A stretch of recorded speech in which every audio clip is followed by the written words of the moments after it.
I'm a 27-year-old woman, and for the past 10 years, I've been living alone in the house I grew up in. That started when I was 17, right after my parents left for what they called a temporary travel sabbatical. They'd been talking about it for months, how they needed to rediscover themselves, how the world was calling, how life was too short not to explore. At first, they made it sound like they'd be gone for 6 months, maybe a year max. They hugged me, told me to hold down the fort, and promised they'd be back before I even noticed they were gone. That was a lie. By the time I turned 18, I was juggling 2 part-time jobs to cover utilities and groceries while still finishing high school. They were already in Greece at that point, sending blurry selfies in front of ancient ruins and captions like living our best life. I still had to feed the cats, mow the lawn, deal with the broken AC unit, and figure out how to pay for the leaking water heater. Every time I asked about money, they brushed it off. "We'll reimburse you," they said. "Just keep the place running. You're doing great." I didn't go to college.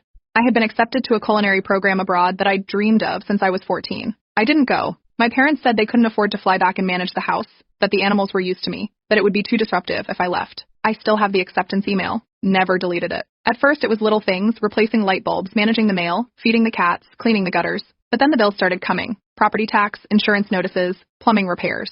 My name wasn't on anything official, but the payments were all coming out of my pocket. I'd send them the invoices. They'd ignore them. I started taking screenshots, building a file. I didn't even realize I was building a case back then. I just didn't want to forget how much I was spending. Meanwhile, their sabbatical turned into a never-ending honeymoon. Bali, Spain, Morocco. I saw my own parents more through their Instagram posts than in real life. When they did come back, usually once a year around the holidays, they acted like guests.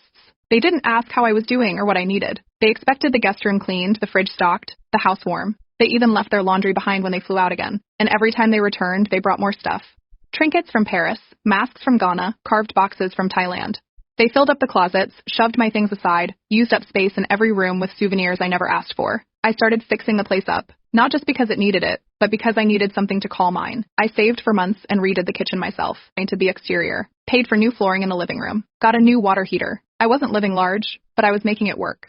Eventually, I got a remote job in tech that paid well enough to drop the part-time gigs and focus on the house full-time. I didn't have roommates. I didn't need help. I had everything covered, just me and the cats. They always told me it's basically your house now, that I was holding it down better than they ever did. They even joked that I should start charging them rent when they visited. I thought that was their way of saying thank you. Friends kept telling me to move out, as that I was letting them use me, that I was stuck. But I always had an excuse. What would happen to the house? To the cats?